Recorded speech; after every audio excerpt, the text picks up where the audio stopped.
नमस्कार, fast and facts में आप सभी का स्वागत है। मैं हूं आपके साथ में मानसा मालिक और मेरे साथ हैं आदित्य। शुरू करते हैं खबरें पूरी रिसर्च के साथ। जम्मू कश्मीर के बडगाम में कल रात से जारी एनकाउंटर आज सुबह खत्म हुआ। मुठभेड़ में सुरक्षा बलों ने तीनों आतंकियों को मार गिराया। जम्मू कश्मीर के बडगाम में सुरक्षा बलों ने हिजबुल मुजाहिदीन के 3 आतंकियों को मार गिराया है। मारे गए तीनों आतंकी कश्मीर के ही रहने वाले थे। मुठभेड़ के बाद सुरक्षा बलों ने तीनों आतंकियों के शव बरामद कर लिए हैं और उनकी पहचान भी कर ली गई है।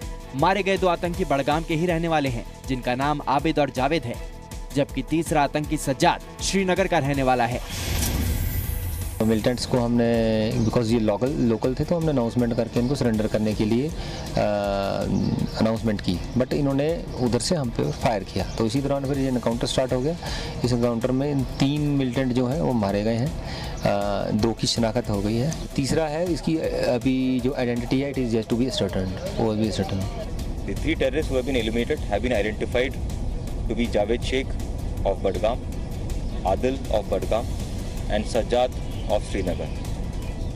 In the search that followed, we have managed to recover 1 SLR and a pistol, and further search is going on for recovering the balance who are like stores.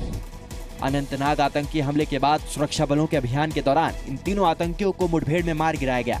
सुरक्षा बलों और आतंकियों के बीच कल रात से बडगाम में मुठभेड़ चल रही थी। ऑपरेशन में श्रीनगर और बडगाम की एसओजी की टीम शामिल थी। मारे गए आतंकियों के पास से सुरक्षा बलों ने SLR, AK-47, 3 मैगजीन और 1 पिस्टल बरामद की है। इस बीच दक्षिण कश्मीर के शोपियां में पुलिस ने 3 संदिग्ध युवकों को गिरफ्तार किया है। पुलिस को शक है कि 25 मई को शोपियां के जम्मू कश्मीर बैंक में हुई डकैती में इन लोगों का हाथ है। साल 2017 में अब तक सुरक्षा बलों ने 102 आतंकियों को मार गिराया है। जून 2017 में सबसे ज्यादा 30 आतंकी मारे गए। मई 2017 में सेना ने 17 आतंकियों को ढेर किया। जुलाई में अब तक 12 आतंकियों को मुठभेड़ में मारा गया।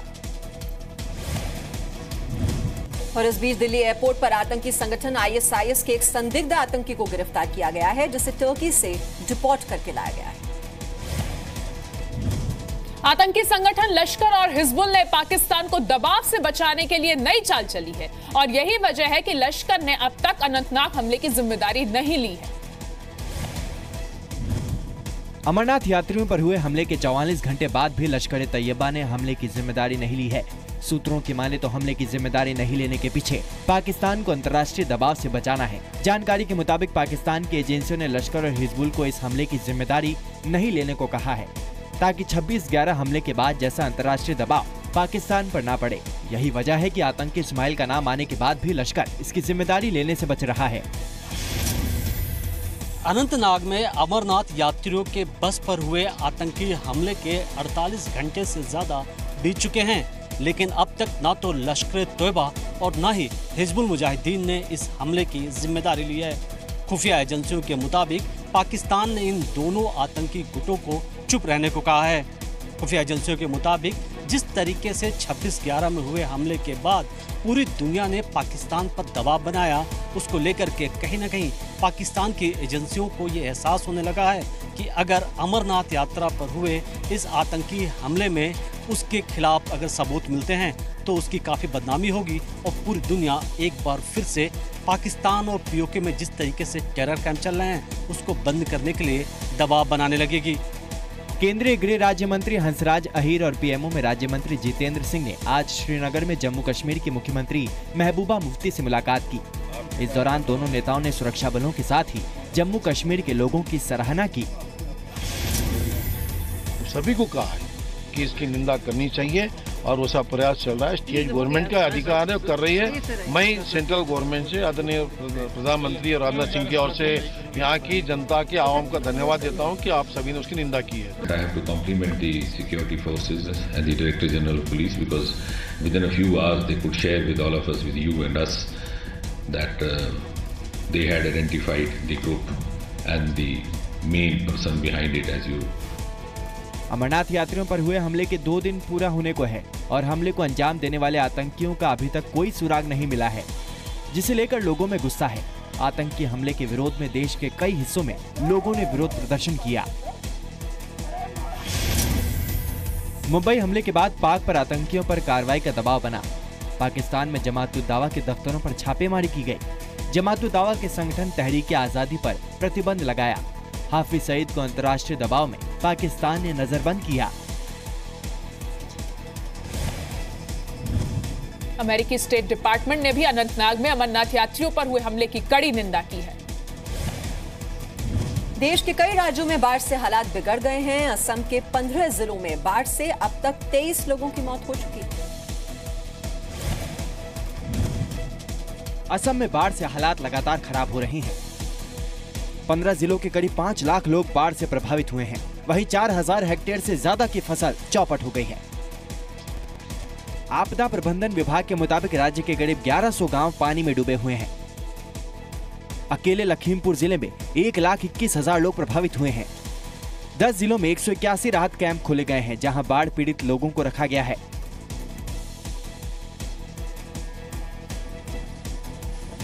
काजीरंगा नेशनल पार्क में बाढ़ का पानी भरता चला जा रहा है, जिसकी वजह से जानवर जंगल छोड़कर बाहर निकल रहे हैं। इस वजह से कई जानवर हादसे का शिकार भी हो रहे हैं। पीएम मोदी ने असम को हर तरह की मदद देने का भरोसा दिया है। सिर्फ असम ही नहीं, यूपी, बिहार और उत्तराखंड में भारी बारिश से बाढ़ जैसे हालात बन गए हैं। ये तस्वीरें भी देहरादून के कारगी ग्रांट इलाके की हैं। बारिश की वजह से पानी रिहायशी इलाकों में घुस आया है। लोगों में दहशत का माहौल है। देहरादून में सड़कों पर पानी भर गया है।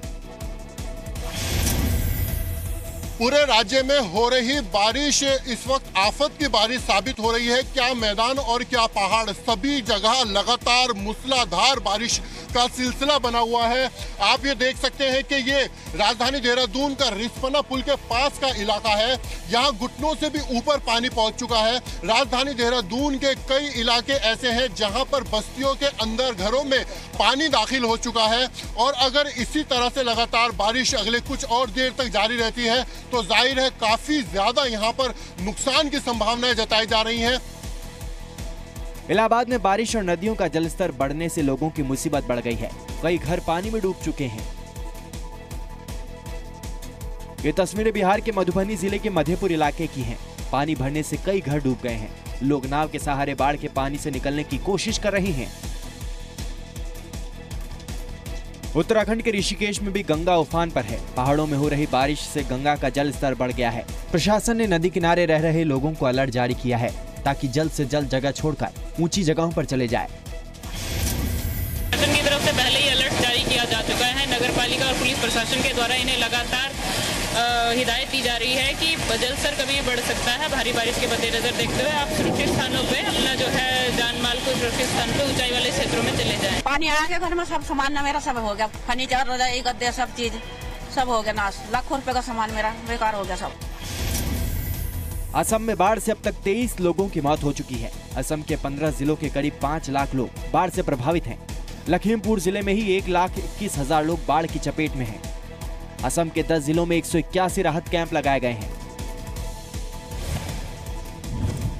उत्तराखंड के हल्द्वानी, पिथौरागढ़ और अल्मोड़ा में भी भारी बारिश से हालात काफी बिगड़े। अरुणाचल प्रदेश में बारिश और भूस्खलन से 14 लोगों की मौत हो गई। नागालैंड के दीमापुर में भी पुल गिरने से 4 लोगों की मौत हो गई। तबाही की ये तस्वीरें अरुणाचल प्रदेश के पपुमपारे जिले की हैं। भारी बारिश और भूस्खलन से मची तबाही में 14 लोगों की मौत हो गई।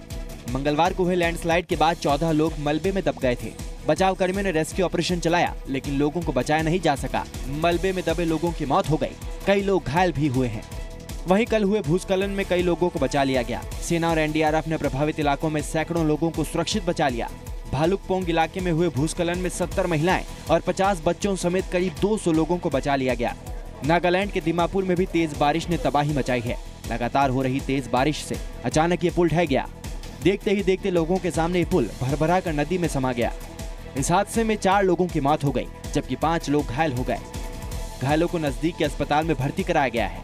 आपको बता दें कि ये पुल खेलोई गांव के national socialist council of Nagaland unification के शिविर को भी जोड़ता है, लेकिन इस पुल के ढह जाने के बाद लोगों की आवाजाही बंद हो गई है। सेना और एनडीआरएफ की टीम राहत और बचाव के काम में जुटी हुई है। इसी साल 19 जून को भी भूस्खलन ने अरुणाचल प्रदेश में तबाही मचाई थी। 1 जून को भी कामेंग जिले में भूस्खलन हुआ था, जिसमें 5 लोगों की मौत हो गई थी।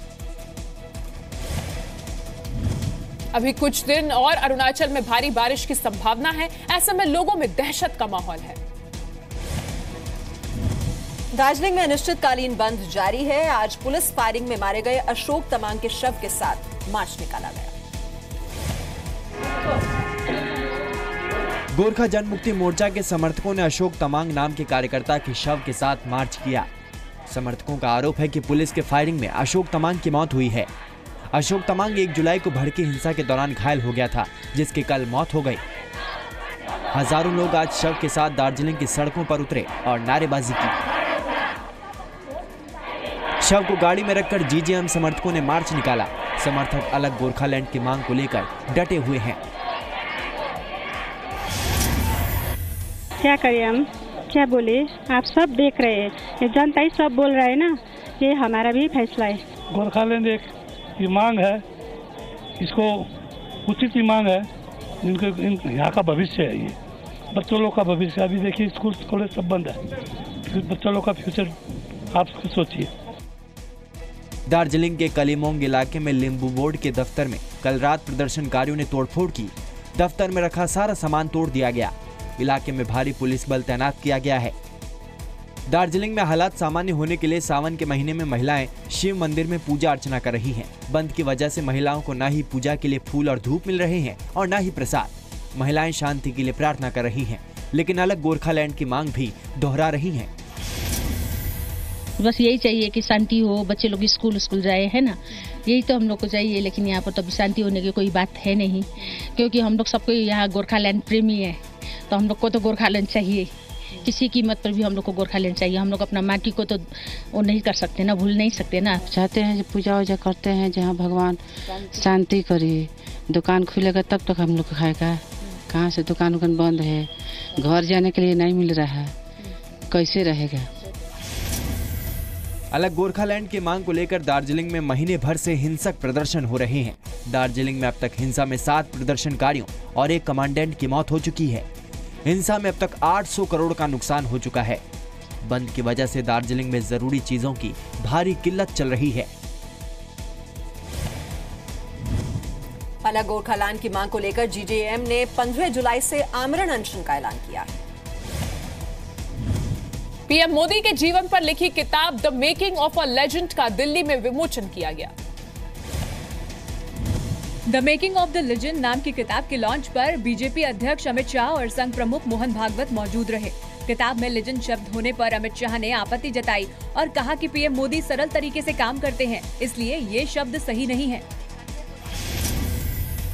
मित्रों, इसमें एक लीजेंड शब्द प्रयोग किया गया है।